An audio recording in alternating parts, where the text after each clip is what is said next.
a work about true and false in the theater, and true and false between the theater and the world outside. So the relation maybe about truth in the work of theater, also about politics, love. Yes, it's when I talk about the piece, I talk about three different subjects. One is the literary life and death of Anton Chekhov.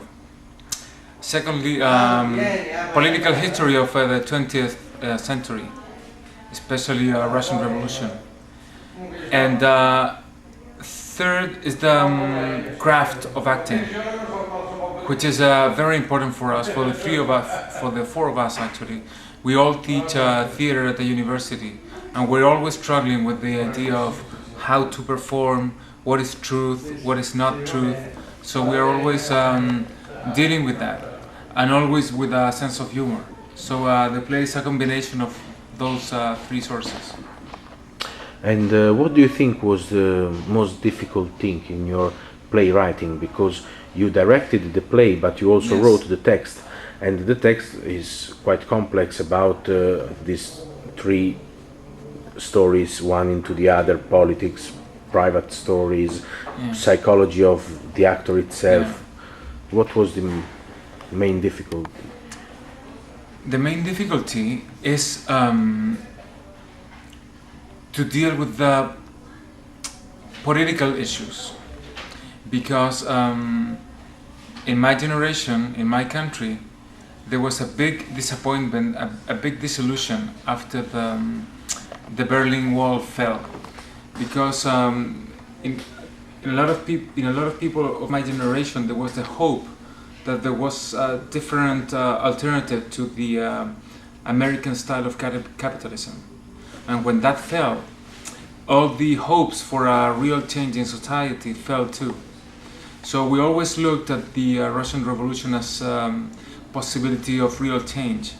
But after that, we began reading with a more critical eye to that whole process.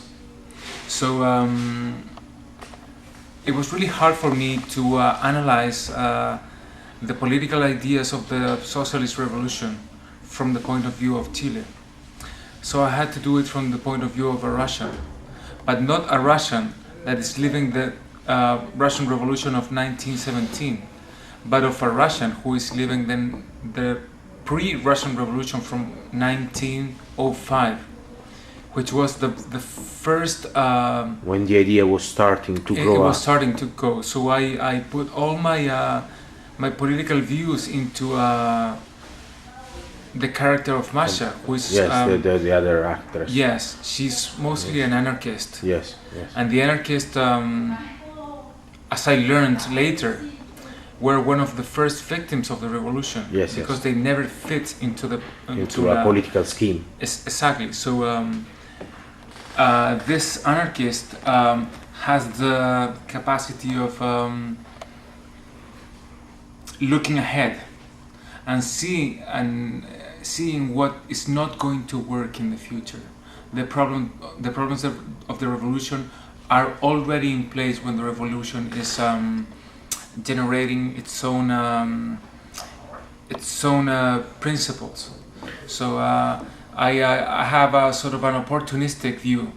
I place myself before the revolution and I sign the errors, but I know that, and I know that them from living afterwards. After, yes. And at the very end, it seems that there is a sort of smell of decadence in this work. Yes. Either in the feeling of love, either in the feeling of politics. And I think that the fell at the end of the actress represent the fell of the idea she was representing, and the disappearing of everything. Also out of the stage you represented. So there are many symbols at the end linking together. About the decadence, I would like you to say something. This play was written and created during the worst years of the invasion of Iraq.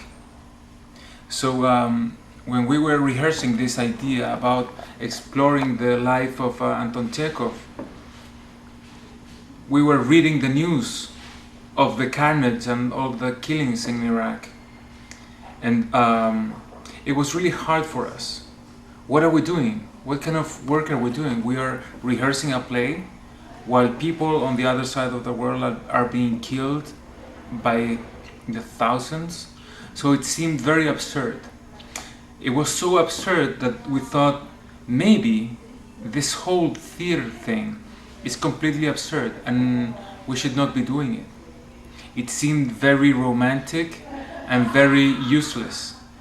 So it was very nihilistic, very depressing, and very useless. So